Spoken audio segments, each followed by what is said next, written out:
ჯეიმს პაკერი, ღმერთის შემეცნება. წინა სიტყვაობა. როგორც ჯამბაზები ოცნებობენ ითამაშონ ჰამლეტის როლი, მეც ასევე ვოცნებობდი დამეწერა ტრაქტატი ღმერთის შესახებ. თუმცა თქვენს წინაშე არსებული წიგნი სულაც არ წარმოადგენს ტრაქტატს. ხოლო თუ მისი ზომიდან გამომდინარე ვიმსჯელებთ, შესაძლოა იფიქროთ, რომ ის უფრო სამეცნიერო ნაშრომია. მაგრამ ვინც ამ კუთხით მიუდგება მას, იმედგაცრუებული დარჩება. ეს წიგნი უფრო მძივის მარცვლების ასხმას წააგავს, მცირე კვლევების სერიას უდიადეს თემებზე. ამ კვლევების უმეტესობა პირველად გამოჩნდა ევანგელიურ ჟურნალში და ჩაფიქრებული იყო როგორც ერთმანეთისაგან დამოუკიდებელი ესკიზები. მაგრამ ამჟამად აკინძულია ერთად. ვინაიდან ქმნიან ერთი იდეით გაჟღენთილ მონათხრობს ღმერთზე და ჩვენს ცხოვრებაზე. ხოლო მასში თემების არჩევანი განაპირობა მათმა პრაქტიკულმა ორიენტაციამ. ჯონ მაკეიმ ქრისტიანული თეოლოგიის შესავალში ქრისტიანული თემებისადმი ორნაირი მიდგომა აჩვენა, სადაც მან აღწერა ადამიანები, რომლებიც ესპანური სტილის სახლის მაღალ აივანზე მსხდომარენი უყურებდნენ გზის გასწვრივ მიმავალ მოგზაურებს. აივანზე მსხდომარენი ისმენენ რაზე საუბრობენ მოგზაურები. ზოგჯერ მათ შეეძლოთ საუბარში ჩართვაც, მათ მიმართ კრიტიკული შენიშვნების მიცემა, გზის განხილვა, მსჯელობა იმაზე, თუ სად მიდის ეს გზა და რა შეიძლება გამოჩნდეს თუ ამ გზას გაჰყვები და ასე შემდეგ. მაგრამ ისინი მხოლოდ დამკვირვებლები არიან და მათი კითხვებიც მხოლოდ თეორიულ ხასიათს ატარებენ. მათგან განსხვავებით, მოგზაურებს უწევთ პრობლემებთან პირდაპირ შეხება. ვინაიდან მათი პრობლემები არა მხოლოდ გააზრებას მოითხოვენ, არამედ გადაწყვეტილების მიღებასა და დაუყოვნებლივ მოქმედებას. აივანზე მყოფი ადამიანები და მოგზაურები ერთსა და იმავეს ფიქრობენ, მაგრამ მათი პრობლემები განსხვავებულია. მაგალითად, აივანზე მოკალათებული ბოროტების განსჯისას ცდილობს თეორიულად ახსნას, თუ როგორ შეიძლება ბოროტების შეთავსება ღვთისყოვლის შემძლეობასა და სიკეთესთან. მაშინ, როდესაც მოგზაურის ამოცანაა, მიიღოს გადაწყვეტილება, თუ როგორ გადალახოს ეს ბოროტება და აქციოს იგი სიკეთეთ.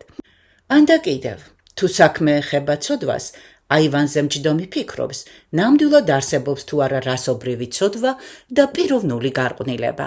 ხოლო მოგზაურს, რომელსაც შინაგანად შემეცნებული აქვს ცოდვები, კითხვა სვამს, არსებობს თუ არა მათგან განთავისუფლების იმედი ღმერთზე მსჯელობისას.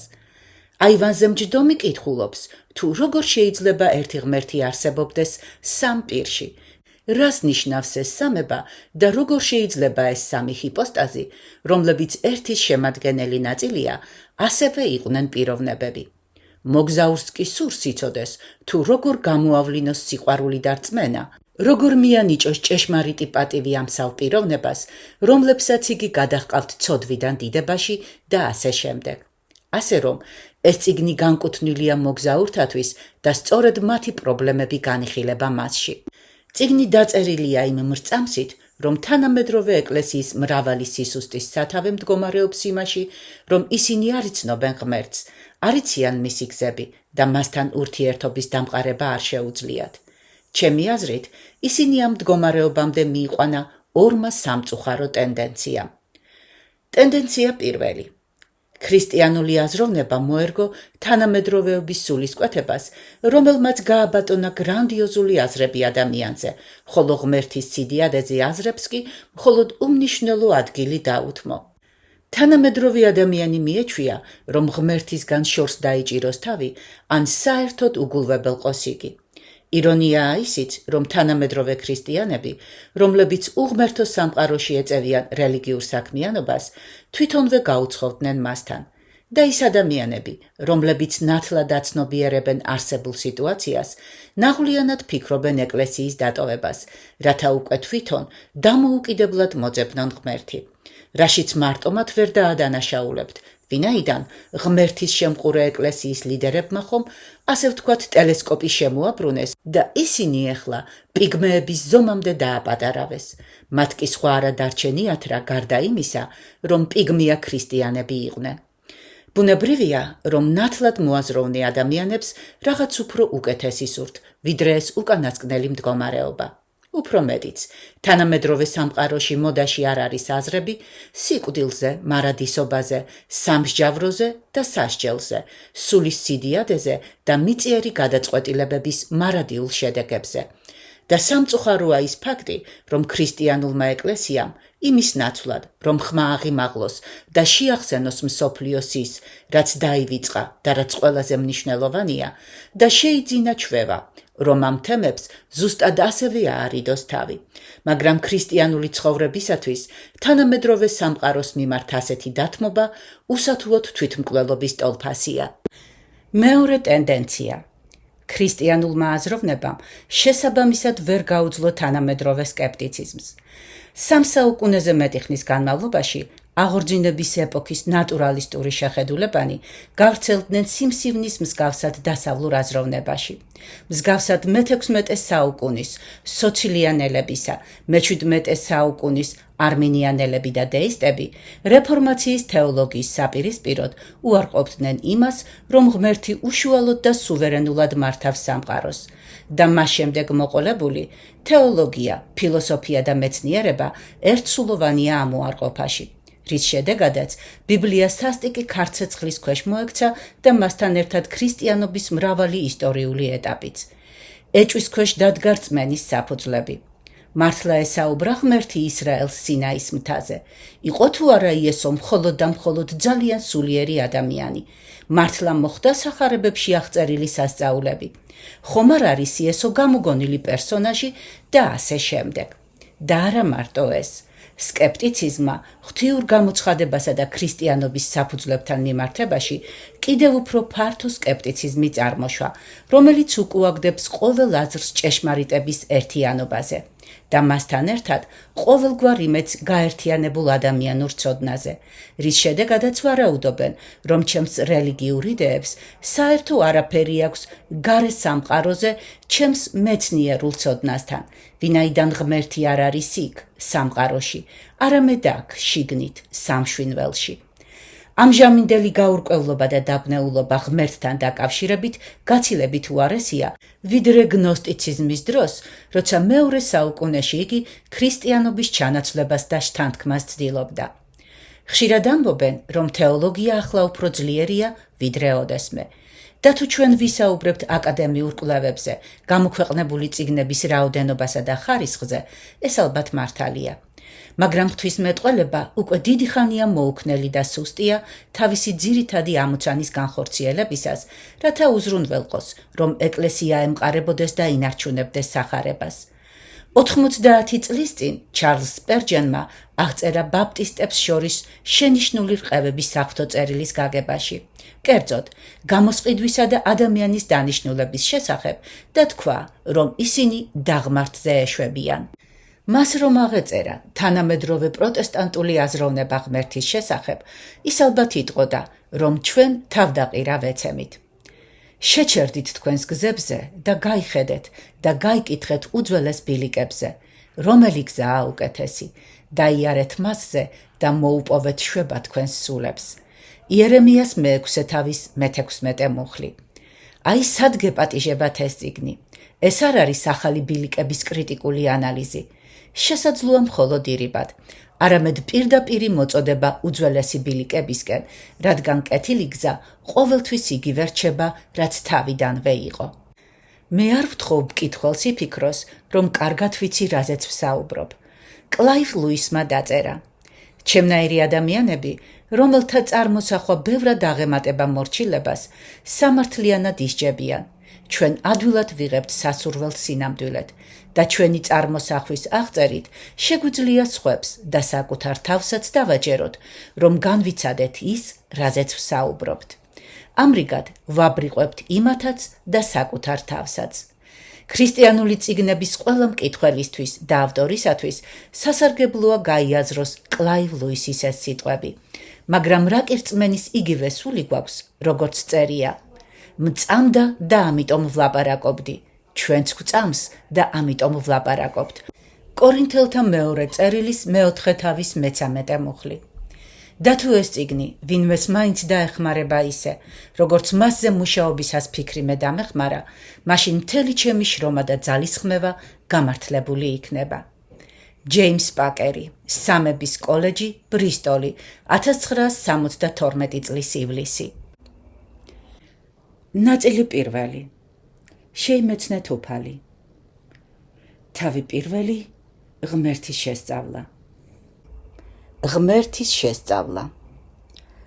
1855 წლის 7 იანვარს ერთმა ინგლისელმა სასულიერო პირმა დილის ქადაგება ასე დაიწყო.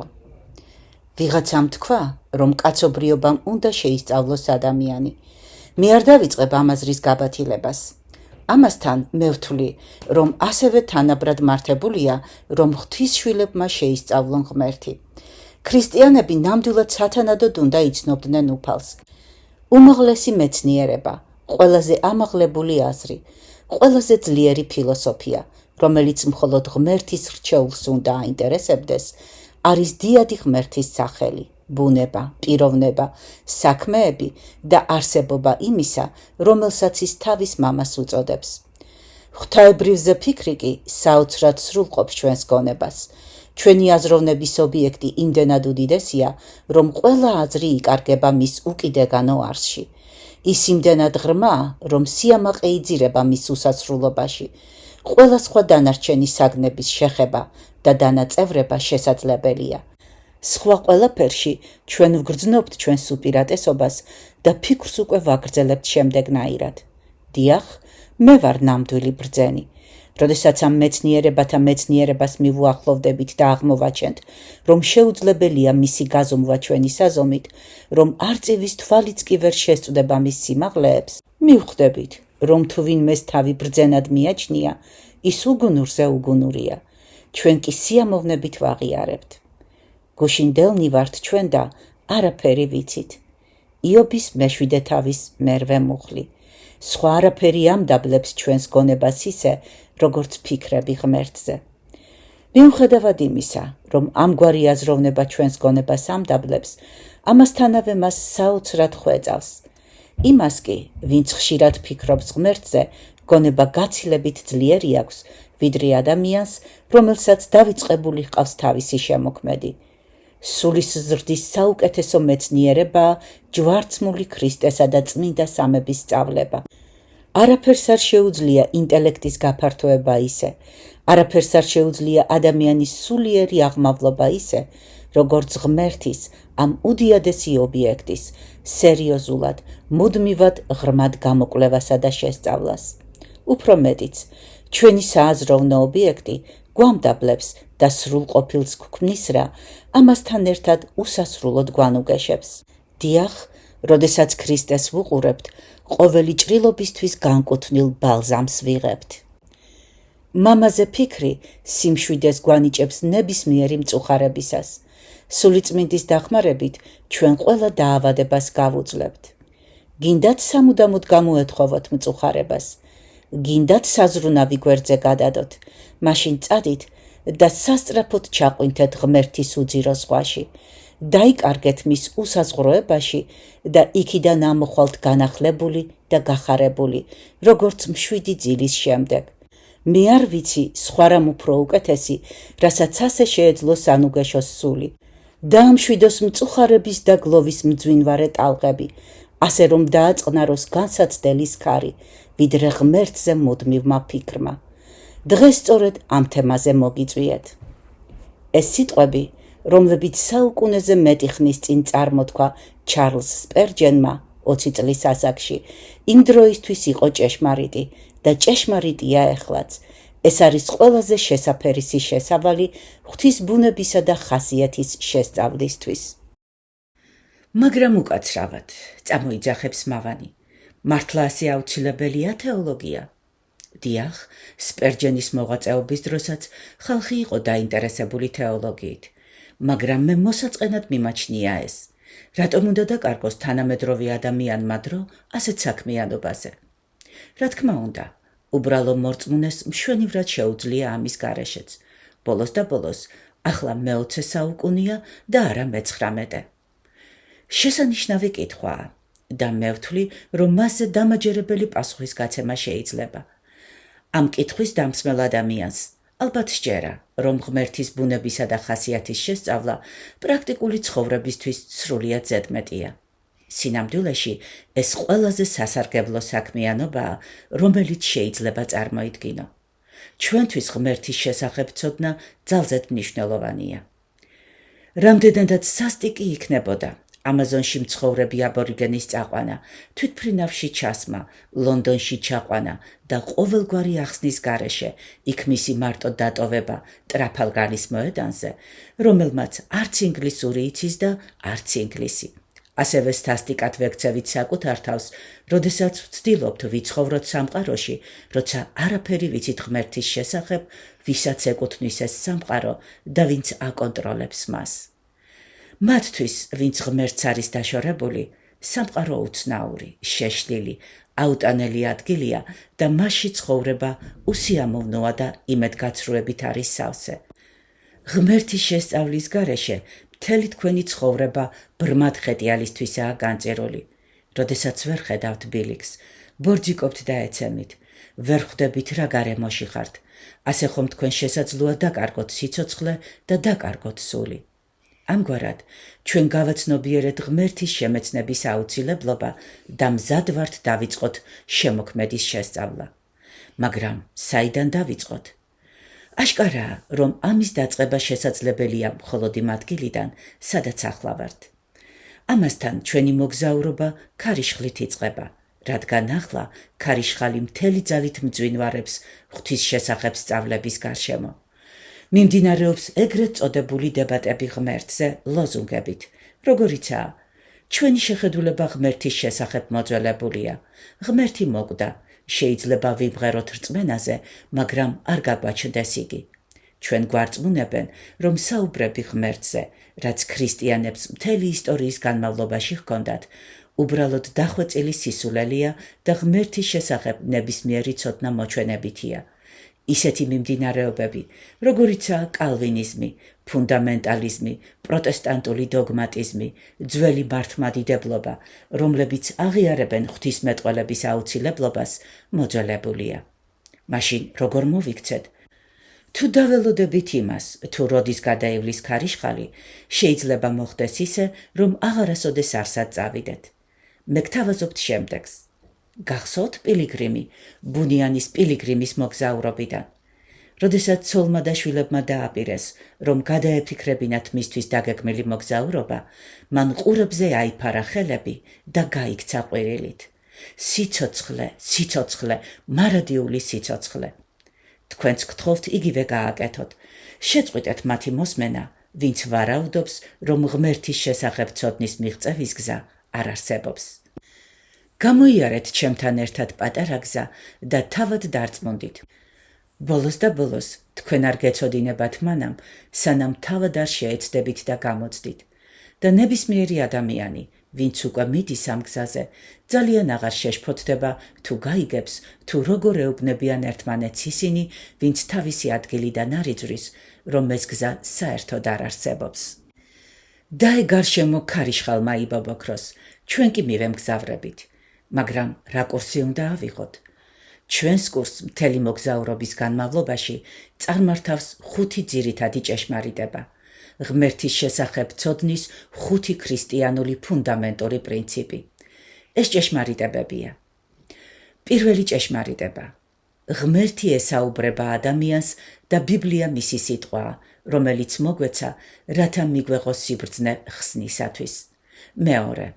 ღმერთი არის სამყაროს უფალი და მეუფე. ის განაგებს ყველაფერს თავისი დიდებისთვის, გამოხატავს თავის სრულყოფილებას ყველაფერში და ყოველივე ამას აკეთებს ისე, რომ ადამიანები და ანგელოზები ეთაყვანონ მას და უყვარდეთ იგი. მესამე.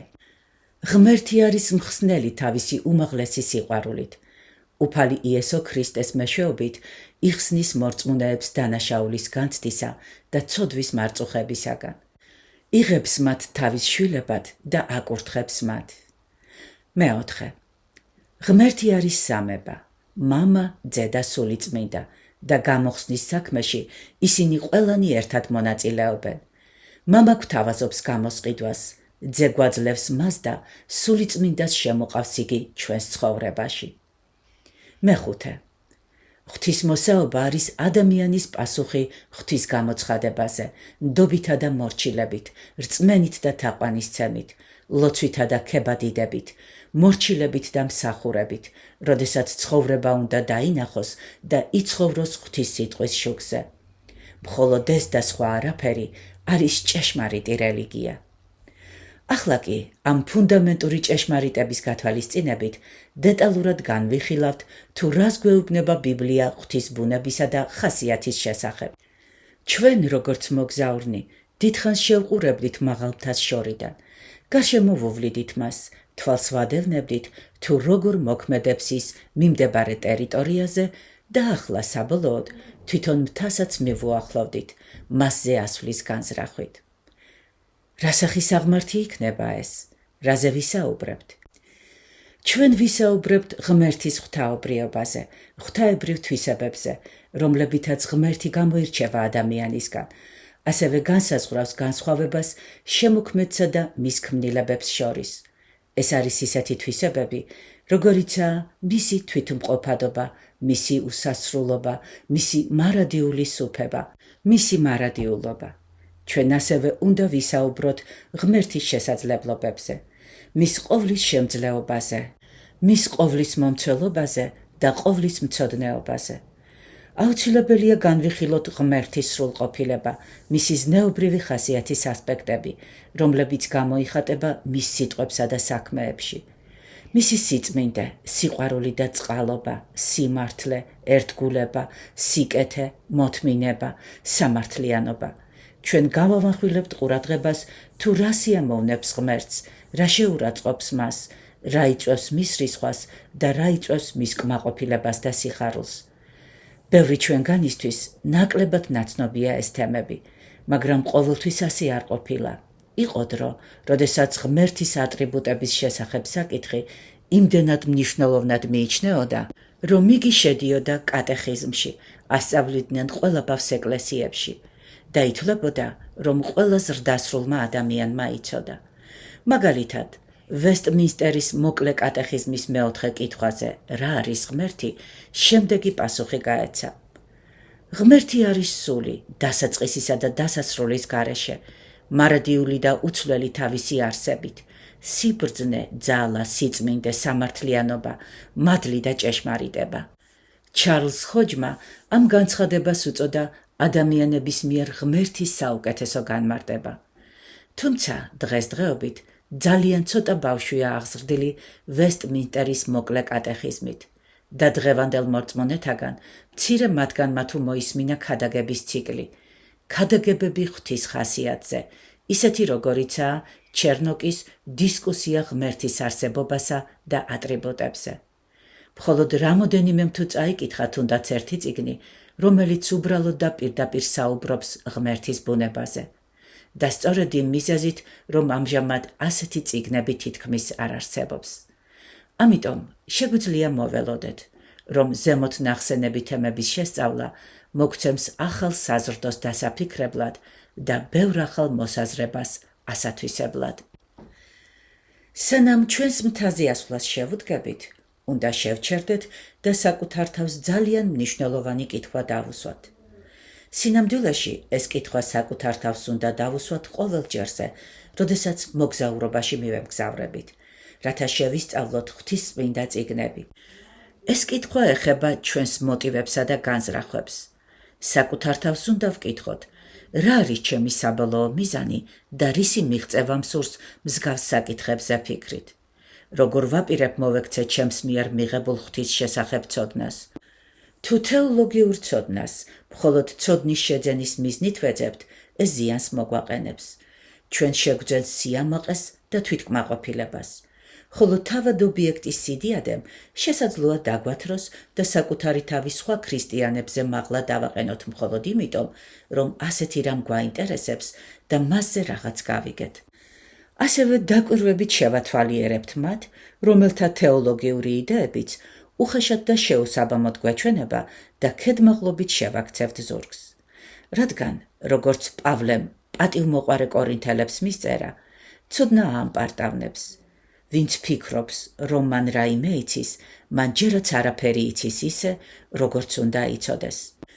კორინთელთა პირველი წერილის მერვე თავის პირველი მეორე მუხლები. ამიტომაც ცოდნის შეძენა თეოლოგიური განსწავლულობის მიზნით, ბიბლიის შესწავლის დაწყება ყველა კითხვაზე პასუხის გაცემის მიზნით პირდაპირი გზაა თავის მოტყუებისკენ. თქვენ უნდა დაიცვათ თქვენი გული ასეთი განწყობისგან და ილოცოთ. ასე რომ, სულიერი სიჯანსაღე შეუძლებელია დოქტრინალური ცოდნის გარეშე, მაგრამ ამასთანავე ამ ცოდნის მეშვეობითაც შეუძლებელია, თუ ადამიანი მას არასწორი მიზნებისთვის ესწრაფვის და მცდარი საზომით აფასებს. მოძღვრების ამგვარი შესწავლა მართლაც შეიძლება საშიში გახდეს სულიერი ცხოვრებისათვის და დღეს ჩვენ, ძველი დროის კორინთელების მსგავსად, არანაკლები სიფრთხილე გვესაჭიროება. მაგრამ იტყვის მავანი, განა ბუნებრივი არ არის, რომ ყველა მეორე დაბადებულ ადამიანს უყვარდეს ჩვენთვის გამოვლენილი ღვთიური ჭეშმარიტება და შეეცადოს რაც შეიძლება მეტი იცოდეს მის შესახებ. იხილეთ რას ამბობს 118 ფსალმონი. მასწავლე წესები შენი, აღმიხილე თვალნი და ვჭვრეტდე საოცრებებს შენი რჯულისას. რა რიგად მიყვარს რჯული შენი, რა რიგად ატკბობს ჩემს ასას შენი სიტყვები. თაფლზე ტკბილია ჩემი პირისთვის. გონიერ მყავ, რათა შევიმეცნო მოწმობანი შენი. 118 ფსალმონის მე-12, მე-18, 97, 103, 125 მუხლები. განა ყოველი ღვთისშვილი არ არის მწყურვალი მეფსალმონესთან ერთად, რათა რაც შეიძლება მეტი იცოდეს თავისი ზეციური მამის შესახებ? განა არის კი მეორედ დაბადებული ადამიანი, რომელმაც არ მიიღო ჭეშმარიტების სიყვარული. თესალონიკელთა მეორე წერილის მეორე თავის მე-10 მუხლი. და მაშასადამე, განა იგი არ შეეცდება, რათა რაც შეიძლება სრულად დააკმაყოფილოს ღმერთისგან ბოძებული ეს სურვილი? რა თქმა უნდა ეს ასია, თუ კი კვლავ მიუბრუნდებით 118 ფსალმონს და ვინახავთ, რომ მეფსალმონის დამოკიდებულება ღმერთის შესახებ ცოდნის მიმართ არ იყო თეორიული, არამედ იყო პრაქტიკული. მისი უზენაესი სურვილი იყო თვით ღმერთის შეცნობა და მისით ტკბობა, მაგრამ ღმერთის შესახებ ცოდნის დაგროვება კი უბრალოდ მისკენ მიმავალ გზად მიიჩნია. მას სურდა შეეცნო ღვთის ჭეშმარიტება, რათა მის გულს გამოხმაურება ეპოვა მასში და მთელი ცხოვრება მასთან შესაბამისობაში ყოფილიყო. ყურადღება მიაქციეთ პირველ სტრიქონების ძირითად აზრს. ნეტარ არიან უბიწონი გზაზე, რომელნიც დადიან უფლის რჯულზე. ნეტარ არიან მის მცნებათა დამცველნი, მთელი გულით რომ ეძებენ მას. ოხ, ნეტამც წარიმართოს ჩემი გზები შენი წესდების დასაცავად. 118 ფსალმონის პირველი, მეორე, მე-5 მუხლები.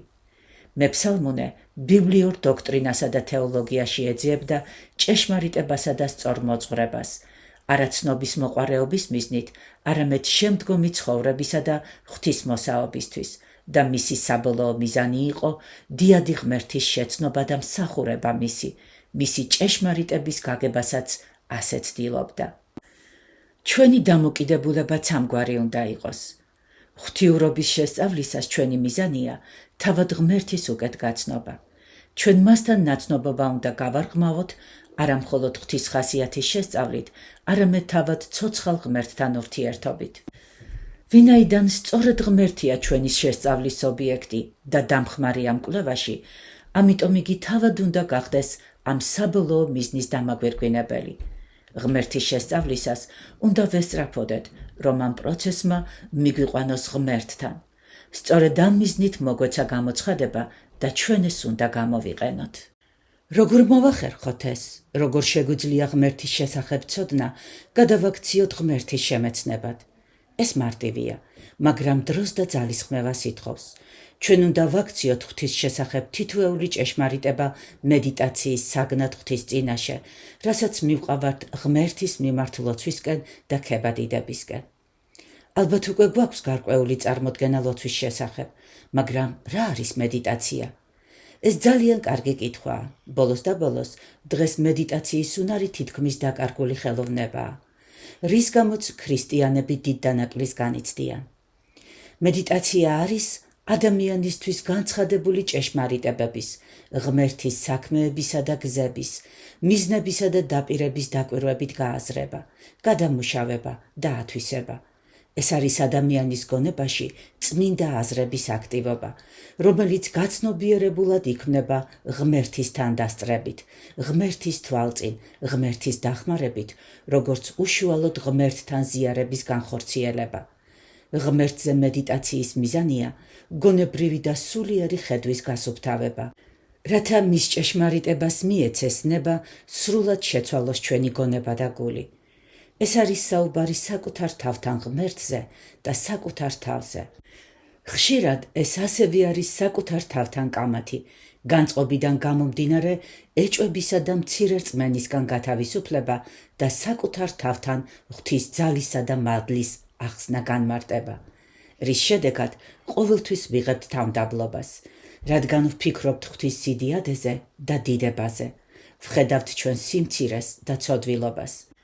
გარდა ამისა, როდესაც ვფიქრობთ უფალ იესო ქრისტეში გამოვლენილ ღვთიური წყალობის დაუდგენელ სიმდიდრეზე, ვიღებთ გამხნევებას და ახალ დარწმუნებას, ნუგეშისცემას, ამ სიტყვის ძველი, ბიბლიური გაგებით.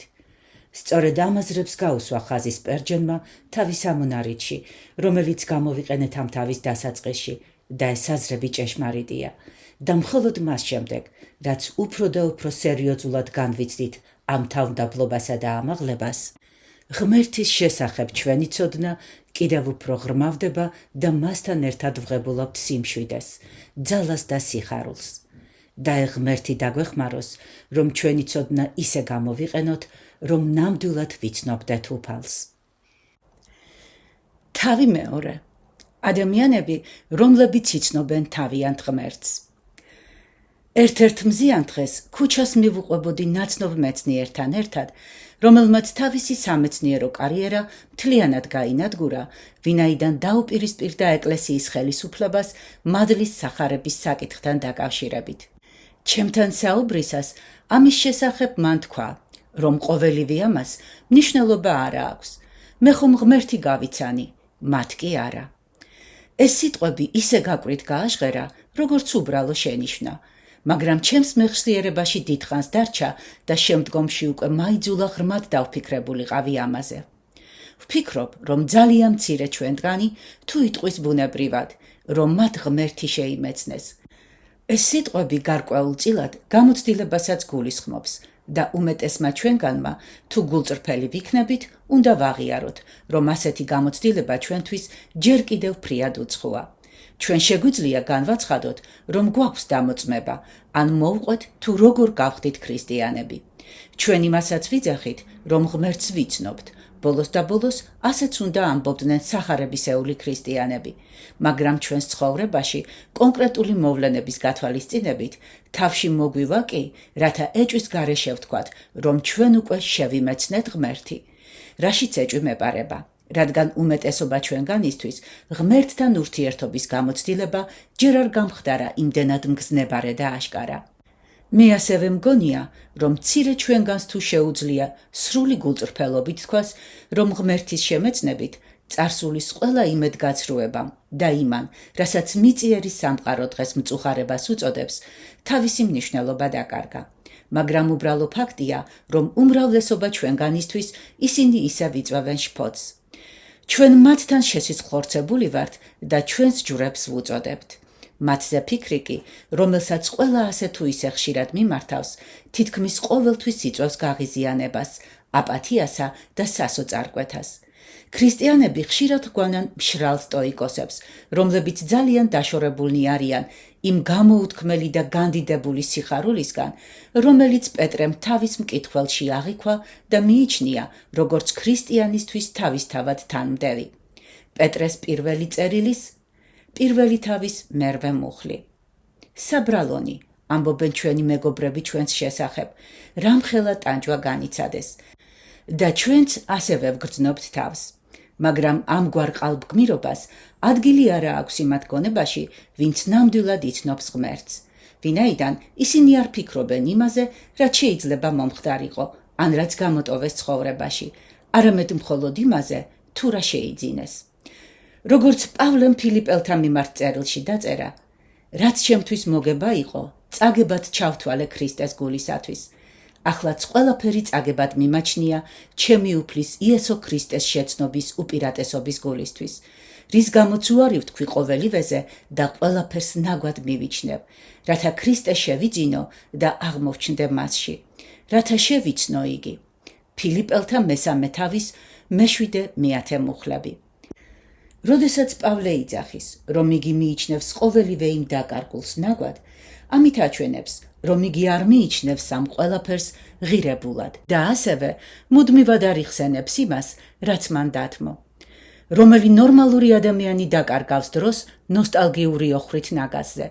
სინამდვილეში კი მრავალი ჩვენგანი სწორედ ამას აკეთებს. ეს გვიჩვენებს იმას, თუ რაოდენ მწირია ჩვენს მიერ ღმერთის ჭეშმარიტი შემეცნება. შემეცნების შედარება ცოდნასთან. ახლა საჭიროა, რომ საკუთარ თავს გულწრფელად შევხედოთ. ჩვენ შეიძლება ვიყოთ მართლმორწმუნე სახარებისეული ქრისტიანები. ჩვენ შესაძლოა ნათლად გადმოვცემთ სახარებას და მცდარ დოქტრინას ადვილად ვამჩნევთ. ხოლო თუ ვინმე იკითხავს, თუ როგორ უნდა შეიმეცნოს ღმერთი, დაუყოვნებლივ თავაზობთ მზა ფორმულებს, რომ ადამიანი ღმერთს შეიცნობს უფალი იესო ქრისტეს მეშვეობით, მისი ჯვრის წყალობით და შუამავლობით, მისი აღთქმის საფუძველზე, სულიწმინდის ძალით და საკუთარი, ანუ პირადი რწმენის გამოვლენის მეშვეობით. ამასთანავე, სიხარული, მადლი და სულის თავისუფლება, რომელიც განასხვავებს იმათ, ვინც ღმერთი შეიცნო დანარჩენებისგან, ჩვენში იმდენად იშვიათია, ალბათ უფრო სწორად ნაკლებად იშვიათია, ვიდრე ზოგიერთ ქრისტიანულ წრეში, სადაც სახარებისეული ჭეშმარიტება არც თუ ისე მკაფიოდ, ან და სრულად არ არის ცნობილი და გამოხატული, როგორც ჩვენთან. აქ როგორც ცხადია, პირველი აღმოჩნდება უკანასკნელი, ხოლო უკანასკნელი კი პირველი. ვინაიდან ღმერთის მცირედი შემეცნებაც კი უფრო ღირებულია, ვიდრე მის შესახებ უამრავი ცოდნის შეძენა. ამ საკითხის კიდევ უფრო ღრმად გასაგებად, ნება მომეცით აღვნიშნო ორი რამ. პირველი, თქვენ შეგიძლიათ ბევრი რამ იცოდეთ ღმერთის შესახებ და არ იცნობდეთ თავად ღმერთს. დარწმუნებული ვარ, ბევრი ჩვენგანი კარგად არ ჩაწვდენია ამას. ჩვენ ღრმად ვართ დაინტერესებული თეოლოგიით, რომელიც რა თქმა უნდა იდუმალი და მომხიბვლელი საგანია. მე-17 საუკუნეში ის იყო ყველა ჯენტლმენის ჰობი. ჩვენ ვკითხულობთ საღვთისმეტყველო განმარტებებს და აპოლოგეტიკის შესახებ მრავალ ტომს. ვუღრმავდებით ქრისტიანულ ისტორიას და ვსწავლობთ ქრისტიანული სარწმუნოების მრწამსს. ვსწავლობთ საღვთო წერილებში ნავიგაცია ორიენტაციას. ჩვენს გარშემო ადამიანები პატივსცემენ ჩვენს ასეთ ინტერესს და ხშირად გვეკითხებიან აზრს კონკრეტულ ქრისტიანულ საკითხთან დაკავშირებით. გუთხოვენ, რომ ვუხელმძღვანელოთ ბიბლიის შემსწავლელ ჯგუფებს, დავწეროთ სტატიები და ნაშრომები, ანუ ავიღოთ პასუხისმგებლობა და ვიყოთ დამრიგებელ მასწავლებელი ქრისტიანულ წრეებში. ჩვენი მეგობრები კი დაუღალავად გვიმეორებენ, თუ რამდენად აფასებენ ისინი ჩვენს ღვაწლს და მათი სიტყვები გვიბიძგებს გავაგრძელოთ ღვთის ჭეშმარიტების შემდგომი გამოკვლევა, რათა მათი მოლოდინები გავამართლოთ. ეს ყველაფერი ძალიან მშვენიერია, მხოლოდ ღვთისმეტყველებისადმი ინტერესი და ღმერთის შესახებ ცოდნის მიღება, ქრისტიანულ თემებზე მკაფიოდ ფიქრი და კარგად საუბრის უნარი, ეს სულაც არ ნიშნავს ღმერთის შემეცნებას. თქვენ შეგიძლიათ შეიტყოთ იმდენივე, რაც კალვინმა იცოდა, თუ კი კალვინის ნაწერებს გულმოდგინედ შეისწავლით, მაგრამ ამავე დროს თქვენ არასდროს გაიცნობთ ღმერთს. რაც სხვათა შორის, კალვინზე ამას ვერ ვიტყოდით. მეორე, თქვენ შეგიძლიათ ბევრი იცოდეთ ღვთისმოსაობის შესახებ, მაგრამ თითქმის არ იცნობდეთ ღმერთს. ეს იმაზეა დამოკიდებული, თუ რა ქადაგებებს ისმენს ადამიანი, რა სახის წიგნებს კითხულობს, ვისთან ურთიერთობს. ჩვენს ანალიტიკურ და ტექნოლოგიურ ხანაში ეკლესიის წიგნის მაგიდას არაკლია ქრისტიანული წიგნები და ქადაგებების კრებულები, სადაც გვასწავლიან, როგორ უნდა ვილოცოთ, როგორ დავამოწმოთ, როგორ წავიკითხოთ ბიბლია, როგორ შევიტანოთ შემოწირულობები, როგორ ვიყოთ ახალბედა ქრისტიანები, როგორ ვიყოთ ზრდასრული ქრისტიანები, როგორ ვიყოთ ბედნიერი ქრისტიანი, როგორ მივიღოთ კურთხევა, როგორ მივიყვანოთ ადამიანები ქრისტესთან, როგორ მივიღოთ სულიწმინდის ნათლობა, როგორ ვისაუბროთ ენებზე, ან როგორ უნდა ავხსნათ თანამედროვე ქარიზმატული მოვლენების მარცხი და ასე შემდეგ.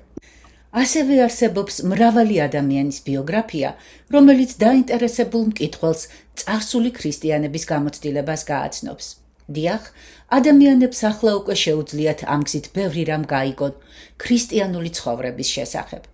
უფრო მეტიც, საღიაზრის გათვალისწინებით, ამ ცოდნის გამოყენება შეუძლია დაეხმაროს მერყევ ქრისტიანებს რწმენის განმტკიცებაში, კარგი პასტორისა თუ მოძღვარის რეპუტაციის მოპოვებაში. მაგრამ შეიძლება ფლობდე ამ ყველაფერს და მაინც თითქმის არ იცნობდე ღმერთს. ასე რომ, ჩვენ დავბრუნდით იქ, საიდანაც დავიწყეთ. კითხვა იმაში კი არ მდგომარეობს, თუ რამდენად ძლიერი ვართ ღვთისმეტყველებაში, ან რამდენად გაწონესწორებულად ვუდგებით ქრისტიანული ცხოვრების პრობლემებს. არამედ იმაში, შეგვიძლია თუ არა ვთქვათ, მარტივად და გულახდილად, რომ ჩვენ შევიმეცნეთ ღმერთი. არა ევანგელურ ქრისტიანული მოვალეობის გრძნობის გამო, არამედ იმიტომ, რომ ფაქტიურად ეს ასია. ანდა შეგვიძლია ვთქვათ, რომ ყველა უბედურება, რაც ჩვენ შეგვემთხვა, ანდა სასიამოვნო მოვლენები, რაც ჩვენს ცხოვრებაში არ მომხდარა იმის გამო, რომ ქრისტიანები ვართ და რომ ყოველივე ამას ჩვენთვის მნიშვნელობა არ აქვს. როდესაც ჩვენ ნამდვილად ვიცნობთ ღმერთს, ჩვენ ამას ვიტყვით. ხოლო თუ ამ სიტყვების გულწრფელად წარმოთქმა გვიჭირს, მაშინ უფრო ღრმად უნდა ვიფიქროთ იმაზე, თუ რა განსხვავებაა ღმერთის შემეცნებასა და მის შესახებ ცოდნას შორის. ღმერთის შემეცნების დადასტურება. ასე რომ, თუ ადამიანი შეიცნობს ღმერთს, მაშინ ყოველგვარი დანაკარგი და ჯვარი კარგავს მისთვის ყოველგვარ მნიშვნელობას, რადგან ისინი უბრალოდ ქრებიან მისი ცნობიერებიდან. აბა, სხვაგვარად როგორ იმოქმედებს ღვთის შემეცნება ადამიანის ცნობიერებაზე. საღვთო წერილის მრავალი მონაკვეთი ამ საკითხს ნათელსფენს სხვადასხვა თვალსაზრისით, მაგრამ ალბათ ყველაზე ზუსტ და გარკვეულ პასუხს გასცემს დანიელ წინასწარმეტყველი. მისი დამოწმება შეიძლება შევაჯამოთ 4 განცხადებაში. პირველი. მათ, ვინც ღმერთს შეიცნობს, დიდძალი ენერგია აქვთ ღმერთისთვის. დანიელ წინასწარმეტყველის წიგნის ერთ-ერთ თავში ვკითხულობთ. თავისი ღმერთის მცოდნე ხალხი კი მტკიცედ დადგება და იმოქმედებს. მე-11 თავის 32 მუხლი. აქ წინასწარმეტყველი ხაზს უსვამს განსხვავებას ადამიანთა საქციელს შორის, რომლებიც პატივს ცემენ თავიანთ ღმერთს და საძულველთა ქმედებებს შორის, რომლებიც გატიალების სიბილწეს დაამყარებენ და მაამებლობით მოიზიდავენ აღთქმის მიმართ უკეთურ მოქმედთ. დანიელ წინასწარმეტყველის მე-11 თავის 21 მუხლი და მე-11 თავის 31-32 მუხლები. ამრიგად, ადამიანებმა, რომლებიც ღმერთს იცნობენ, ქმედებებით და საქციელით უნდა უპასუხონ უღმერთოებას, რომელიც მათ გარშემო ხდება. მათ არ შეუძლიათ უქმად იყვნენ, როდესაც მათ ღმერთს შეურაცხყოფენ ან უგულვებელყოფენ. მათ იციან, რომ წინააღმდეგობა უნდა გაუწიონ უკანონობას. სწორედ ამას ვხედავთ დანიელის ამბავში, როდესაც ვკითხულობთ დანიელისა და მისი 3 მეგობრის საქციელის შესახებ. ისინი იცნობდნენ ღმერთს და ამიტომ ჩათვალეს, რომ დროა აქტიურად შეეწინააღმდეგონ უღმერთოებისა და ცრუ რელიგიის საფუძვლებს. დანიელში ჩვენ ვხედავთ ადამიანს, რომელსაც არ სურს შეეგუოს ამგვარ სიტუაციას და გრძნობს, რომ მას ღიად უნდა დაუპირისპირდეს. ამიტომ დანიელმა გულში ჩაიდო, არ გაუწმინდურებულიყო სამეფო ულუფით და დაჟინებით მოითხოვს ბოსტნეულსა და წყალს შეშინებული საჭურისის მთავრისგან. დანიელის პირველი თავის მერვე მე-16 მუხლები. ხოლო როდესაც დარიოსმა 1 თვის განმავლობაში აკრძალა ლოცვა სიკვდილის საფასურად, ამ დროს დანიელი არა მხოლოდ დღეში 3-ჯერ ლოცულობდა, არამედ ლოცულობდა ღია ფანჯრის წინ ისე, რომ ყველას დაენახა ეს. დანიელის მე-6 თავის მე-10 მუხლი. მავანმა ასევე გაიხსენა ეპისკოპოსი რაილი, რომელიც წმინდა პავლეს საკათედრო ტაძარში თავის კათედრას ეყრდნობოდა ისე, რომ ყველას დაენახა, მრწამსისთვის ის აღმოსავლეთისკენ არ მიბრუნებულა. ამგვარი ჟესტები სწორად უნდა იქნას გაგებული. არც დანიელი და არც ეპისკოპოსი რაილი არ იყვნენ უბრალოდ ჯიუტი ან და უცნაური ადამიანები, რომლებიც ამბოხდებოდნენ ან შეეწინააღმდეგებოდნენ ხელისუფლების წარმომადგენლებს. უბრალოდ ადამიანებმა, რომლებმაც ღმერთი შეიმეცნეს, კარგად იციან ის სიტუაციები, როდესაც ღვთის ჭეშმარიტება და პატივი პირდაპირ ან ირიბი გზით იბღალება. ისინი დაჟინებით მოითხოვენ, მაშინაც კი, როდესაც მათ საფრთხე ემუქრებათ, ყველას ყურადღება გაამახვილონ ასეთ მომენტებზე და ამით ცდილობენ შეცვალონ ადამიანების შეხედულებები. ღმერთის საქმეების განდიდება მხოლოდ ჟესტებით არ შემოიფარგლება და არც ასეთი ჟესტებით არ იწყება. ვინც ღმერთს იცნობს, პირველ რიგში ლოცულობს. უპირველეს ყოვლისა, სწორედ ლოცვებში გამოიხატება მათი ენერგია და მოშურნეობა ღვთის დიდებისადმი. დანიელ წინასწარმეტყველის მე-9 თავში ვკითხულობთ. როდესაც წინასწარმეტყველმა წიგნებით გაიგო, რომ ისრაელის ტყვეობის ნაწინასწარმეტყველური დრო იწურებოდა და ამავე დროს მიხვდა, რომ ხალხის ცოდვებმა უფრო მეტად ღვთის რისხვა დაიმსახურა, ვიდრე მოწყალება, ამიტომ შეღაღადა ღმერთს ლოცვით და ვედრებით, მარხვით და ჯვალოთი და ნაცრით. დანიელის მე-9 თავის მე-3 მუხლი. ის ისეთი მხურვალე ძალით ლოცულობდა იერუსალიმის აღსადგენად, ისეთი მგრძნებარე სულისკვეთებით, რომელიც ბევრი ჩვენგანისთვის სრულიად უცნობია. ვინაიდან ღმერთის ჭეშმარიტი შემეცნების ნაყოფი არის ღვთის საქმისთვის თავდაუზოგავი ძალით ლოცვის უნარი. და მართლაც, ეს შესაძლებელია მხოლოდ ამგვარი ლოცვის მეშვეობით, რათა თქვენ გზა დაუთმოთ ასეთი ძალის გამოვლინებას და შინაგანი დაძაბულობის განმუხტვას. ხოლო რაც უფრო დიდია ღმერთის შემეცნება, მით უფრო ძლიერია ეს ძალა. ამ გზით ქრისტიანს შეუძლია საკუთარი თავის შემოწმება. შეიძლება თქვენს მდგომარეობაში შეუძლებელი იყოს ბოროტებისა და რწმენისგან განდგომის წინააღმდეგ საჯაროდ გამოსვლა.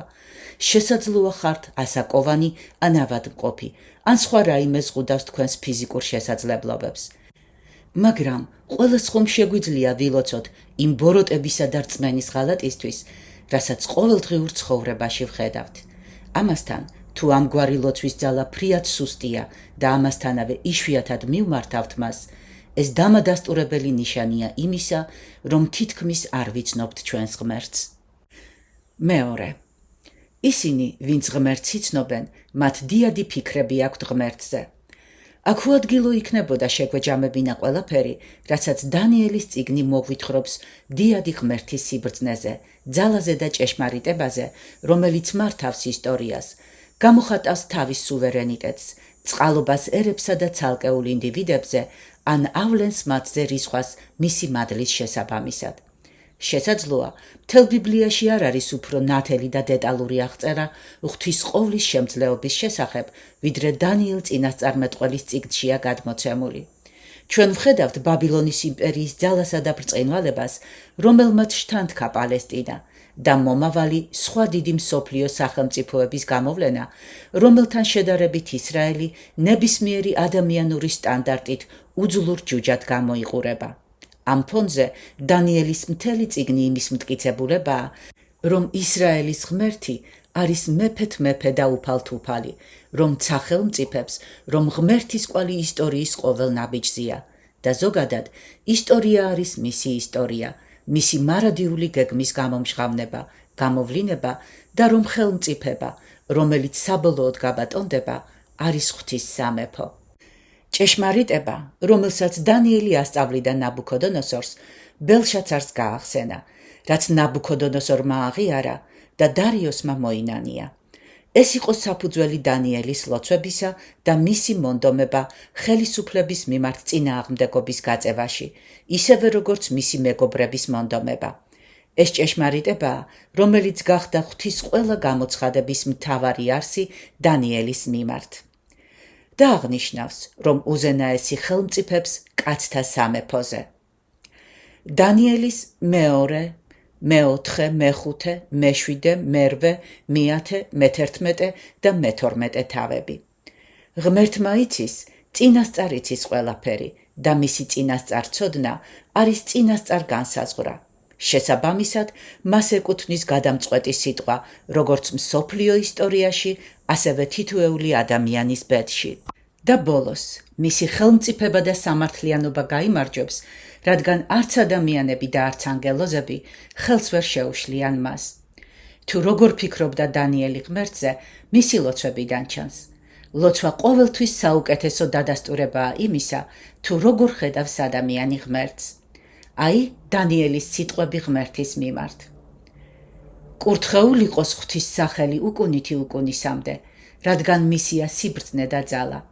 იგი ცვლის დროჟამს, ამხობს მეფეებს და აღაზევებს მეფეებს. ბრძენ კაცს სიბრძნეს აძლევს, იცის რა იმალება ბნელში და ნათელი მასშია დავანებული. დანიელის მეორე თავის მე-22 მუხლები. უფალო ჩემო, ღმერთო დიდებულო და საშინელო, რომელიც უნახავ აღთქმასა და წყალობას შენს მოყვარულებს და შენი მცნებების შემნახველთ. უფალო, შენა გაქვს სიმართლე. უფალს ჩვენს ღმერთს ეკუთვნის მოწყალება და პატიება. მართალია უფალი, ჩვენი ღმერთი ყველა თავის საქმეში. დანიელის მე-9 თავის მე-4, მე-7, მე-9, მე-14 მუხლები. ასევე ვფიქრობთ ჩვენს ღმერთზე, ასევე მოქმედებს ჩვენზე მისი წმინდა დიდებულება, მისი ზნეობრივი სრულყოფა და მადლიანი ერთგულება. ვხდებით დანიელივით თავმდაბლები და მორჩილნი, როდესაც პატივს მივაგებთ ღმერთს და შევღაღადებთ მას მოწყალებისთვის. აი, ასეთ შეიძლება შეფასდეს, თუ რა დონეზე ვიცნობთ ღმერთს. მესამე, ვინც ღმერთს იცნობს, ღმერთისთვის დიდ გაბედულებას ავლენს. დანიელი და მისი მეგობრები მუდმივად შიშის გარეშე მოქმედებდნენ შესაძლო საფრთხის წინაშე. ეს სულაც არ იყო სულელური სიჯიუტე ან დაუგონურება. მათ ნათლად ესმოდათ, რასაც აკეთებდნენ. მათ იცოდნენ ყოველივე ამის ფასი და საფრთხის სიმძიმე. მათ მშვენივრად უწყოდნენ, თუ რა შეიძლება მოჰყოლოდა მათ ქმედებებს, თუ ღმერთი სასწაულებრივი გზით არ ჩაერეოდა, როგორც სინამდვილეში მოხდა კიდეც. ოსვალდ ჩემბერლის თანახმად, მათ ღიმილით ჩამოიბანეს ხელები შედეგებისგან, რადგან იცოდნენ, რომ სიმართლე მათ მხარეზე იყო, ხოლო ღვთისადმი ერთგულებამ ისინი აიძულა ამ სიმართლისთვის დაეჭირათ მხარი. ჩვენ ღმერთს მეტად უნდა ვემორჩილებოდეთ, ვიდრე ადამიანებს. თქვეს მოციქულებმა მოციქულთა საქმეების მე-5 თავის 29 მუხლში. სიცოცხლე არად მიღირს, ოღონდ კი იმჩემს სარბიელსა და მსახურებას დავასრულებდე, თქვა პავლემ მოციქულთა საქმეების მე-20 თავის 24 მუხლში. ზუსტად ასე მოიქცნენ დანიელი, ხანანია, მისაელი და ყაზარია. ასევე მოიქცება ყველა, ვინც ღმერთს იცნობს. შესაძლოა, მათ გაუჭირდეთ სწორი კურსის განსაზღვრა, მაგრამ როგორც კი მათთვის ეს გაირკვევა, ისინი მას თამამად შეუდგებიან. მათ არ აწუხებდათ, რომ სხვა ღვთისკაცები განსხვავებულად უყურებენ იმას, თუ რა ხდება და არ შეუერთდებიან მათ. იყვნენ კი ერთადერთნი ებრაელები ხანანია, მისაელი და ყაზარია, რომლებმაც უარი განაცხადეს ნაბუქოდონოსორის კერპის თაყვანისცემაზე? ამბავში ეს არ არის ნახსენები.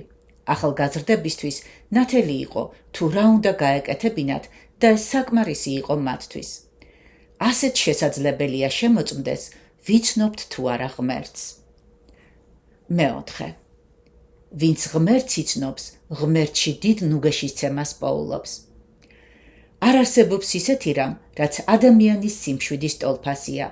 ვინც სრულიად დარწმუნებულია, რომ შეიცნო ღმერთი და ღმერთმა იცნო იგი, და რომ მათი ურთიერთობით მას გარანტირებული აქვს ღმერთის წყალობა მთელი ცხოვრების განმავლობაში, სიკვდილამდე და მის შემდეგ სამუდამოდ. პავლე ამ სიმშვიდეზე საუბრობს რომელთა წერილის მე-5 თავის 1 მუხლში. რაკის წმენით გავმართლდით, მშვიდობა გვაქვს ღმერთთან ჩვენი უფლის, იესო ქრისტეს მიერ. და ამ სიტყვების არს იგი იმავე ეპისტოლეს მერვე თავში განიხილავს. ამიტომ ახლა არავითარი მსჯავრი არ არის მათზე, რომლებიც ქრისტე იესოში ცხოვრობენ. სწორედ ეს სული ემოწმება ჩვენ სულს, რომ ღვთის შვილები ვართ, ხოლო თუ შვილები, მემკვიდრენიც. ჩვენ კი ვიცით, რომ ღვთის მოყვარულებს, მისი განზრახვით მოწოდებულებს, ყველაფერში შეეწევა სასიკეთოდ. ვინც გაამართლა, კიდეც განადიდა. თუ ღმერთი ჩვენსკენ არის, ვინ გამოვა ჩვენს წინააღმდეგ? ვინ გაამტყუნებს ღვთის რჩეულებს? ვინ ჩამოგვაშორებს ქრისტეს სიყვარულს? და მწამს, რომ ვერც სიკვდილი და ვერც სიცოცხლე, ვერც აწმყო და ვერც მყოფადი, ვერ შეძლებს ჩვენს ჩამოშორებას ღვთის სიყვარულისაგან ჩვენს უფალ იესო ქრისტეში. რომელთა წერილის მერვე თავის 1, მე-16, მე-17, 22, 21, 31, 33, 35, 38 და 39 მუხლები. სწორედ ამგვარი მშვიდობა სუფევდა დანიელის, ხანანიას, მისაელის და ყაზარიას გულებში. სწორედ ამის გამო შეხვდნენ მშვიდად ნაბუქოდონოსორის ულტიმატუმს. თუ თაყვანს არ სცემთ, მაშინვე ცეცხლით გავარვარებულ ღუმელში იქნებით ჩაგდებულნი. რომელი ღმერთი დაგიხსნით მაშინ ჩემი ხელიდან?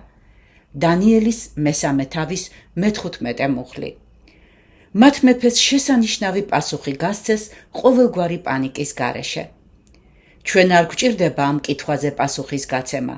თუ ასე იქნება, ჩვენს ღმერთს, რომელსაც ვემსახურებით, შესწევს ძალა, რომ ცეცხლით გავარვარებული ღუმელიდანაც გადაგვარჩინოს და შენი ხელიდანაც გვიხსნას მეფეო.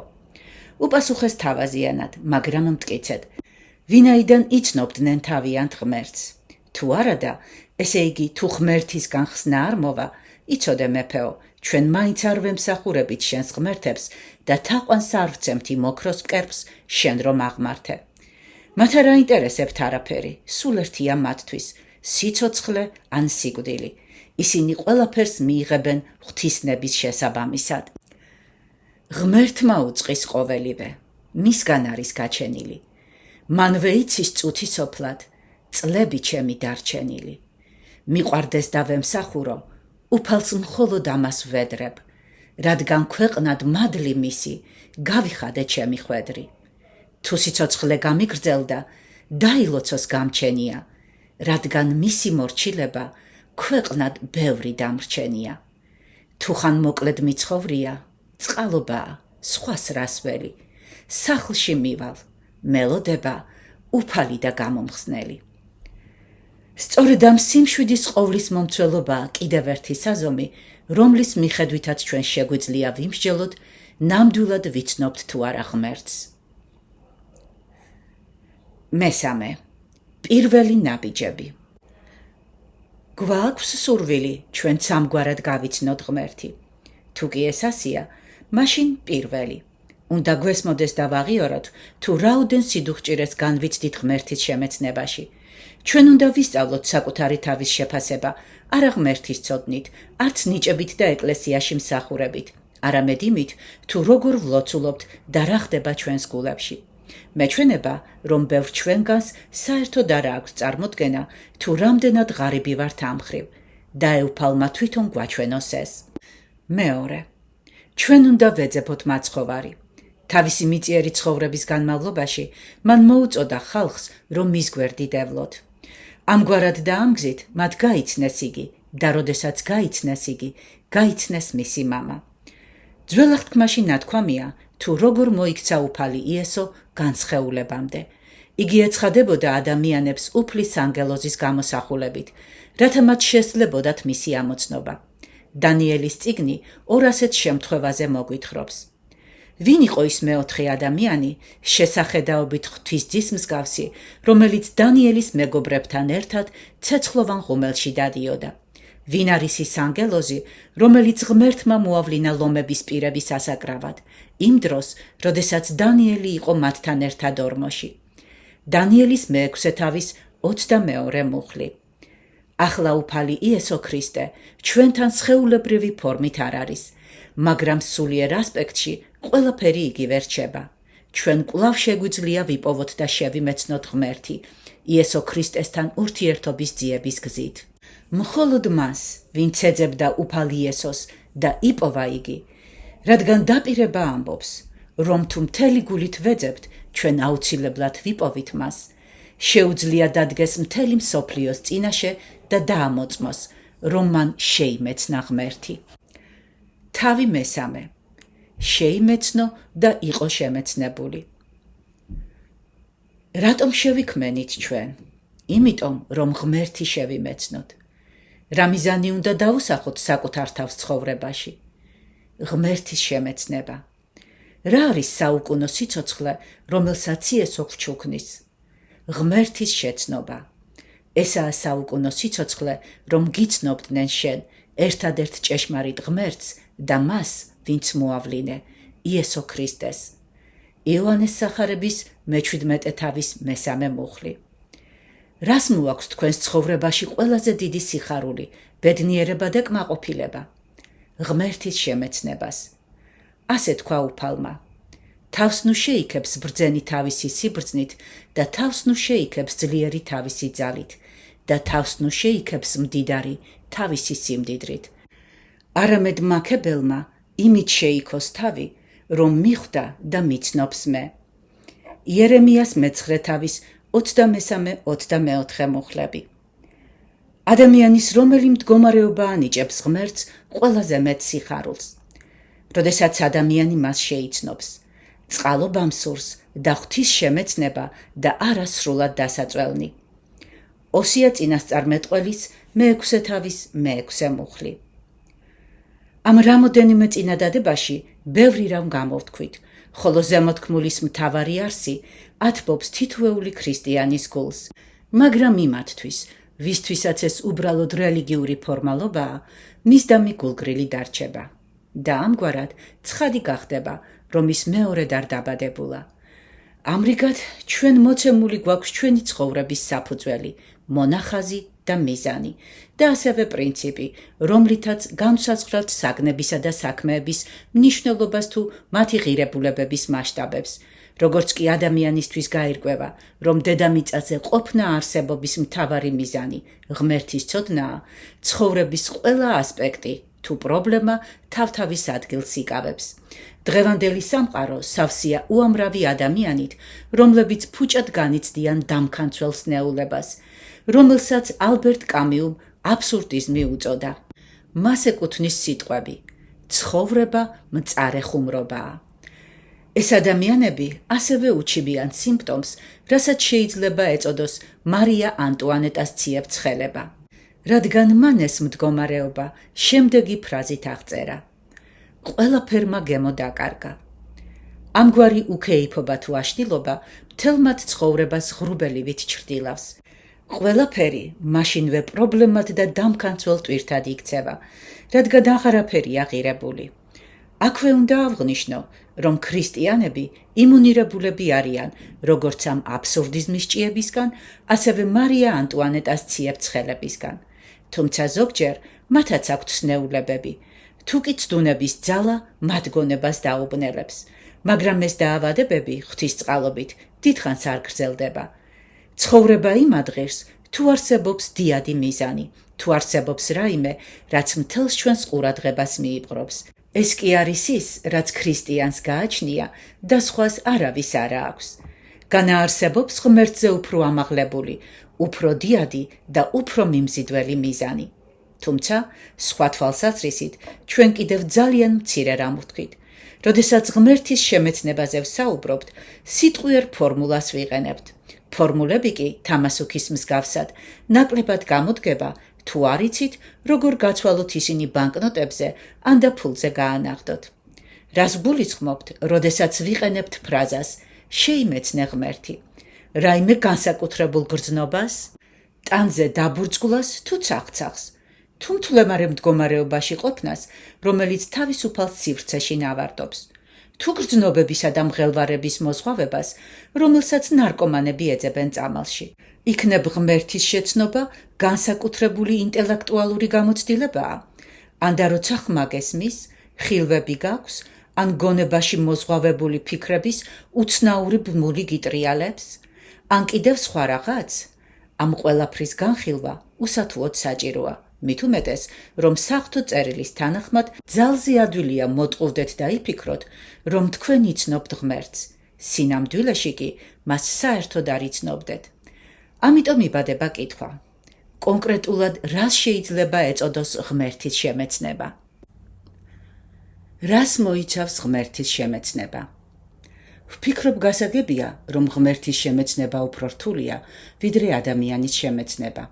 ანალოგიურად, იცნობდე საკუთარ მეზობელსა თუ ახლობელს უფრო რთულია, ვიდრე სახლის, წიგნის ან ენის ცოდნა.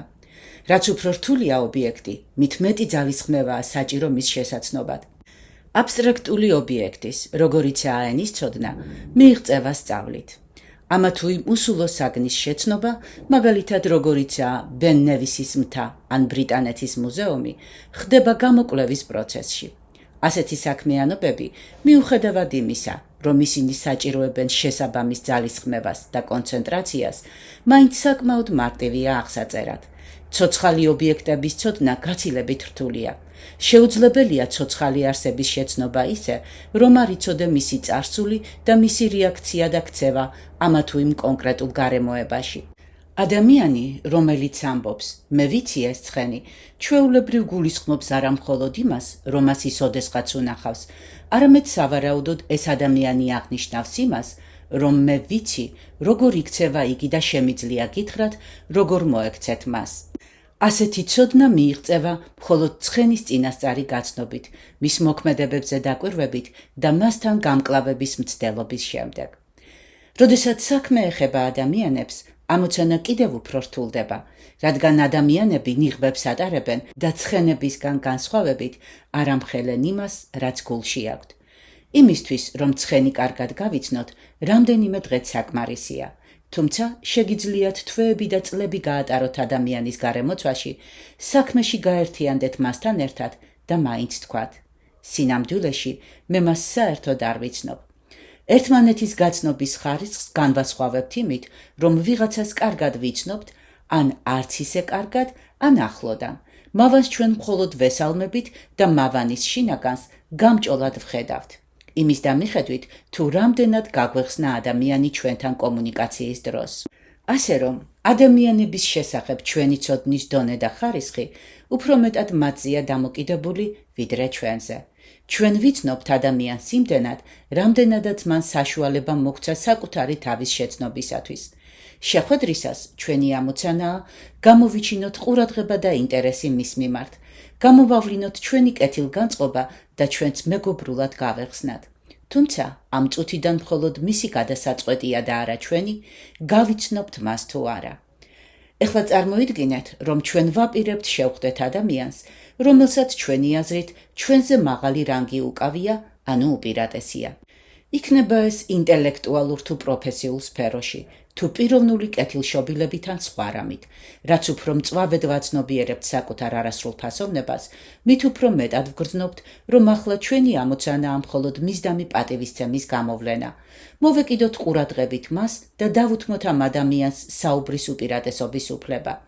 ჩვენ გვსურს უკეთესად გავიცნოთ ეს მაღალი სტატუსის მქონე პიროვნება, მაგრამ მშვენივრად გვესმის, რომ ეს მასზეა დამოკიდებული და არა ჩვენზე. თუ ეს ადამიანი მხოლოდ თავაზიანი ფორმალობით შემოიფარგლება, შეიძლება იმედგაცრუება ვიგრძნოთ, მაგრამ არც უკმაყოფილო დავრჩებით.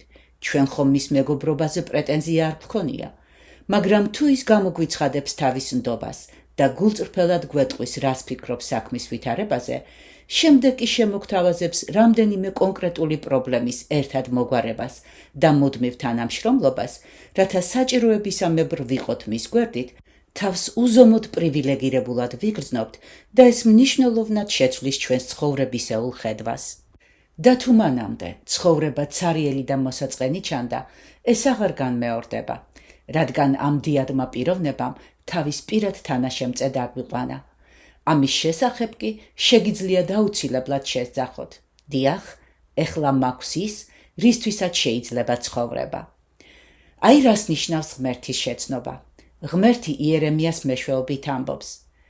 მაქებელმა იმით შეიქოს თავი, რომ მიხვდა და მიცნობს მე. მეცხრე თავის 24 მუხლი. რადგან ღმერთის ცოდნა ეს ისეთი ურთიერთობაა, რომლის დროსაც ნებისმიერი ადამიანის გული აღფრთოვანებისაგან იყურსება, ვინაიდან ისე ხდება, რომ შემოქმედი, ცაბაო თუფალი, დიადი ღმერთი, რომლის წინაშე ერები უბრალოდ წვეთია, მიდის მასთან ზღვაში და იწყებს მასთან საუბარს საღვთო წერილის სიტყვებითა და ჭეშმარიტებით. შესაძლოა, ამ კაცისთვის ბიბლია და ქრისტიანული ჭეშმარიტებანი მრავალი წლის განმავლობაში ცნობილია, მაგრამ მისთვის ისინი არაფერს ნიშნავდნენ. შემდეგ კი ერთ დღეს ის იღვიძებს და ხვდება, რომ ღმერთი ესაუბრება მას ბიბლიური წერილის საშუალებით. ღმერთის მოსმენით ადამიანი აღმოაჩენს, თუ რამდენად პატარაა ის. ღმერთი ელაპარაკება მას მის ცოდვასა და დაუმორჩილებლობაზე, სისუსტეზე, სიბრმავეზე და სიბრიყვეზე. ეხმარება აჩვენოს მას თავისი უმწეობა, რათა მან შეღაღადოს პატიებისთვის. მაგრამ მარტო ეს არ არის. ღმერთის მოსმენით ადამიანი აცნობიერებს, რომ იგი მას გულს უხსნის, მისი მეგობარი ხდება და ბარტის სიტყვებით თავის პარტნიორად აქცევს, ანუ აღთქმის თანამონაწილედ. შემაძრწუნებელია, მაგრამ ეს ყველაფერი სიმართლეა.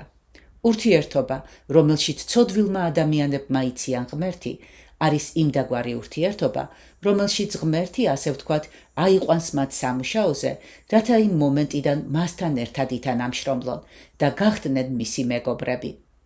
იხილეთ კორინთელთა პირველი წერილის 3 თავის 9 მუხლი.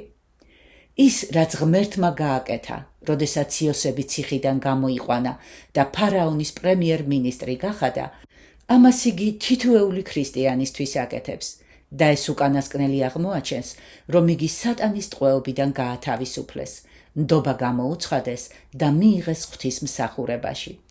ამ დროს მთელი მისი ცხოვრება მკვეთრად იცვლება. ადამიანს ან სცხვენია იმის, რომ მსახურია, ან ამაყობს ამით. ეს დამოკიდებულია იმაზე, თუ ვის ემსახურება იგი. რამდენი ადამიანი ამაყად იხსენებდა პირადად როგორ მოემსახურა სერ ვინსტონ ჩერჩილს მეორე მსოფლიო ომის დროს. გაცილებით რამდენად უფრო საამაყოა და დიდებულია ცათა და დედამიწის მეუფის ცოდნა და მსახურება. რა უნდა მოვიმოქმედოთ, რათა ღმერთი შევიმეცნოთ? ყოველივე იმის გათვალისწინებით, რაზეც ახლახანს ვისაუბრეთ, შეგვიძლია დარწმუნებულად ვთქვათ, რომ ღმერთის შემეცნება უპირველეს ყოვლისა მისი სიტყვის მოსმენაა და სული წმინდის მეშვეობით იმის გაგება, თუ რას მეუბნება ღვთის სიტყვა პირადად მე. მეორე, ღმერთის ბუნებისა და ხასიათის დაკვირვებით შესწავლა, რომელიც განცხადებულია მის სიტყვებსა და საქმეებში. მესამე, მის მოწვევაზე პასუხის გაცემა და ისე შესრულება, როგორც ის ამბობს. მეოთხე, ღმერთის მიერ ჩვენს მიმართ გამოვლენილი სიყვარულის აღიარება და ამ სიყვარულით გახარება აღფრთოვანება, როდესაც დაგვიახლოვა მან და თავისი სიწმინდის თანაზიარი გაგვხადა. იესოს შემეცნება. ბიბლია ხორცსასხავს ამაზრებს სხვადასხვა ხატოვანი გამოსახულებებისა და ანალოგიების გამოყენებით გვეუბნება რა, რომ ჩვენ შევიმეცნებთ ღმერთს ისე, როგორც ვაჟი მამას, როგორც ცოლი ქმარს, როგორც მსახური მეფეს და ცხვრები თავის მწყემს. ეს 4 ძირითადი ანალოგიაა გამოყენებული. 4-ვე ანალოგიაში შემცნობელი ათვალიერებს მას, ვის შემეცნებასაც ცდილობს და ეს უკანასკნელი კი პასუხისმგებლობას იღებს პირველის კეთილდღეობაზე. ეს არის ღმერთის შემეცნების ბიბლიური კონცეფციის ერთ-ერთი ნაწილი. მას უყვარს და ზრუნავს იმათზე, ვინც მას იცნობს, ანუ ვისაც თავად აძლევს საშუალებას გაიცნონ იგი. ამას ცოტა ხანში ისევ დავუბრუნდებით. შემდგომში ბიბლია ასევე დასძელს, რომ ღმერთის გაცნობა შეგვიძლია მხოლოდ იესო ქრისტეს შემეცნებით, რომელიც თავად არის ხორციელად გამოვლენილი ღმერთი. და ვერ მიცნობთ მე, ვინც მე მიხილა, მან მამაც იხილა. მამასთან ვერავინ მივა, თუ არა ჩემი მეშვეობით. იოანეს სახარების მე-14 თავის მე-9-6 მუხლები. ამიტომაც ძალზე მნიშვნელოვანია, რომ ჩვენ ნათლად წარმოვიდგინოთ, თუ რას ნიშნავს იესო ქრისტეს შემეცნება. იესოს შემეცნება მისი მიწიერი მოწაფეების მიერ ძალიან გავდა ზემოთ მოყვანილ ილუსტრაციას და იმ ანალოგიას, რომელსაც გამოჩენილ ადამიანთან შეხვედრა იწვევს, ხოლო მისი მოწაფეები იყვნენ უბრალო გალილეველები, რომლებიც ვერ დაიკვეხნიდნენ რაიმე განსაკუთრებულით, რითაც იესოს ყურადღებას მიიქცევდნენ. მაგრამ იესო იყო მოძღვარი, რომელიც საუბრობდა როგორც ხელისუფლების მქონე, წინასწარმეტყველი, რომელიც იყო უფრო მეტი, ვიდრე წინასწარმეტყველი, უფალი, რომელიც მათში აღძრავდა უდიადეს პატივისცემასა და თაყვანისცემას. მათ უკვე აღარ შეეძლოთ არ ეღიარებინათ იგი თავიანთ ღმერთად. მან იესო მიპოვა ისინი, თავისთან დაუძახა, გაანდო თავისი გეგმები და დაგზავნა მისი სახელით ღვთის სასუფევლის განსაცხადებლად და საქადაგებლად. 12 ამოირჩია, რომ მასთან ერთად ყოფილიყვნენ და რომ გაეგზავნა საქადაგებლად. მარკოზის სახარების მესამე თავის მე-14 მუხლი.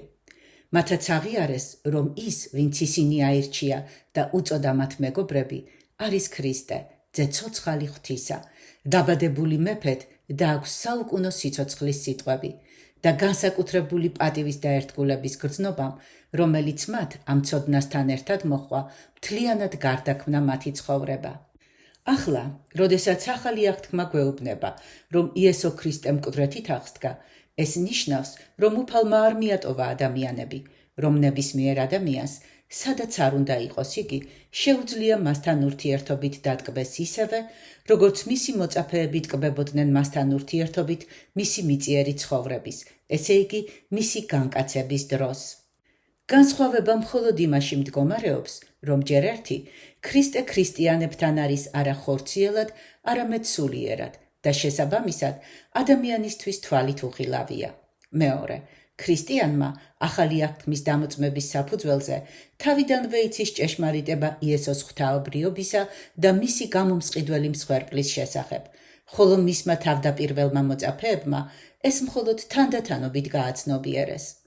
მესამე, ახლა ჩვენთან საუბრისას იესო ყოველდღიურად ახალ სიტყვებს კი არ წარმოთქვამს, არამედ ჩვენს ცნობიერებამდე მოაქვს სახარებებში ჩაწერილი თავისი სიტყვები და მასთან ერთად ყველა ბიბლიური დამოწმებები მასზე.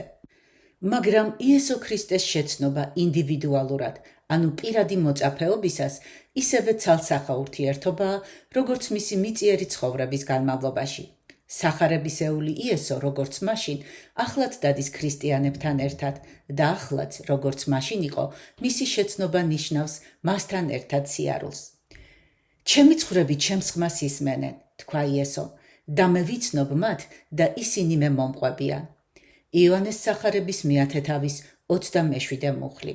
ხოლო მისი ხმა არის მისი დამოწმება საკუთარი თავის შესახებ, მისი აღთქმები და მისი მოწოდება. მე ვარ პური სიცოცხლისა, კარი ცხვართათვის, მწყემსი კეთილი, აღდგომა და სიცოცხლე.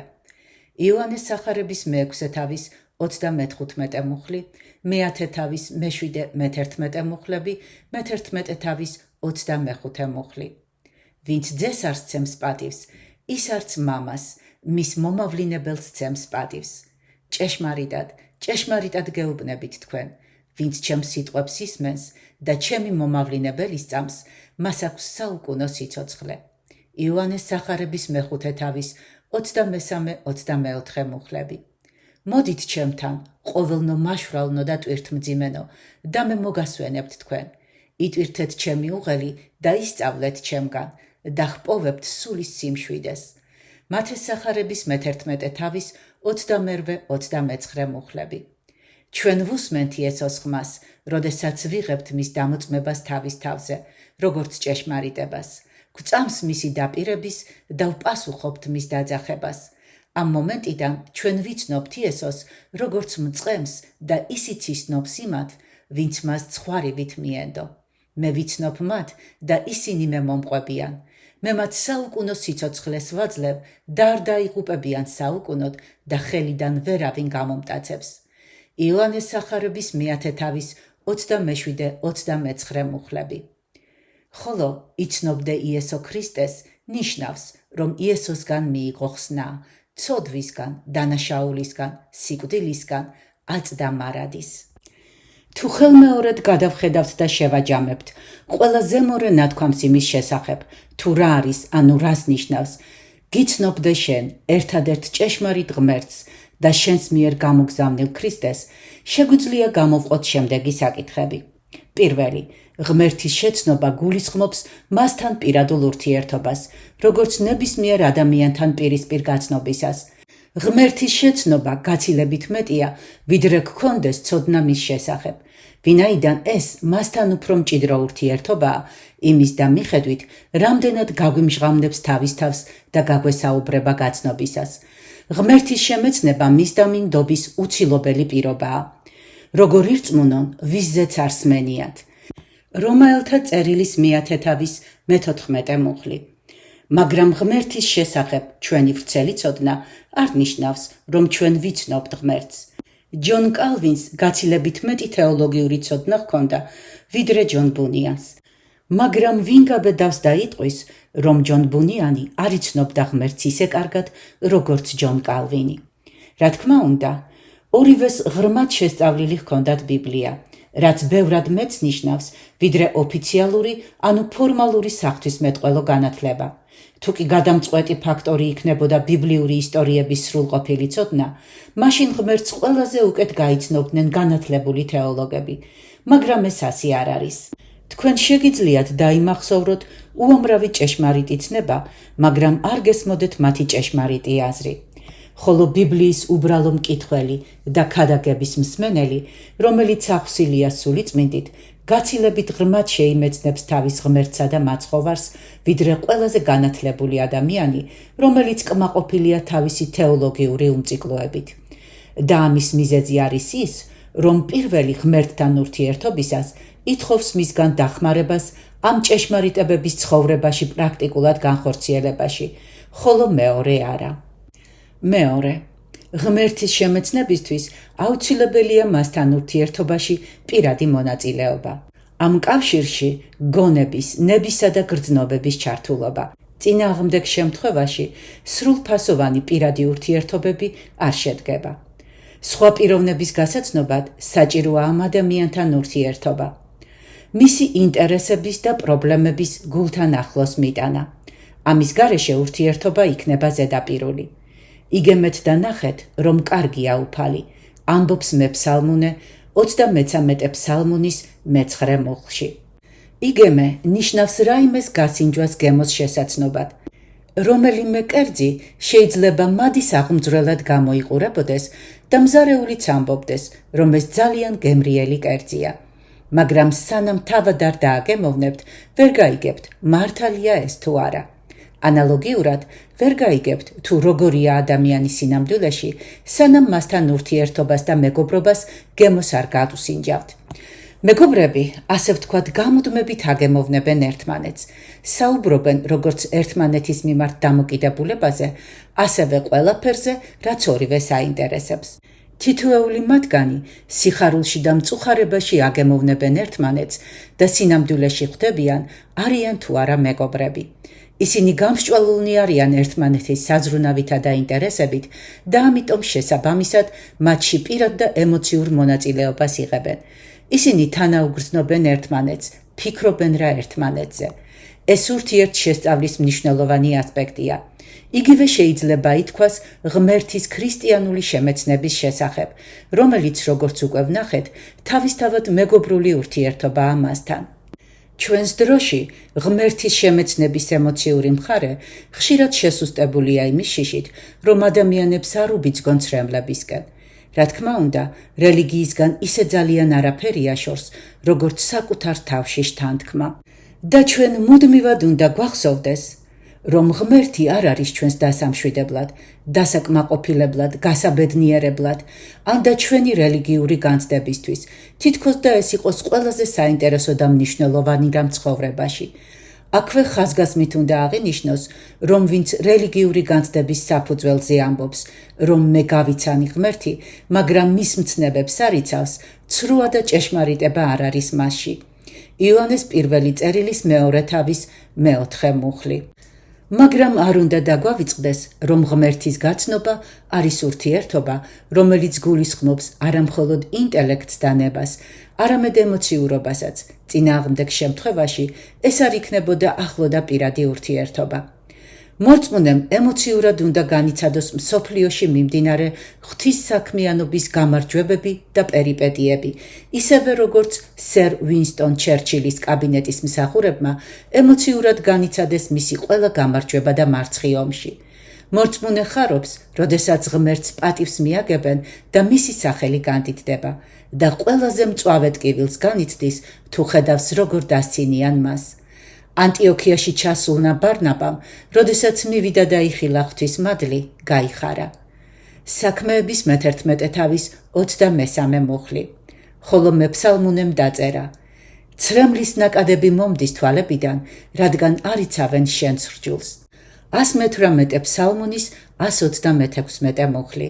მსგავსად ამისა, ასევე ქრისტიანი განიცდის სირცხვილისა და ტკივილის გრძნობას, როდესაც იგი მხილებულია თავისი უფლის წინაშე ცოდვისთვის და განიცდის მოზღვავებულ სიხარულს, როდესაც ღმერთი მის ცნობიერებას მიაწოდებს მარადიული სიყვარულის დიდებას, რომლითაც მას შეუყვარდა იგი და ხარობს გამოუთქმელი და დიდი სიხარულით.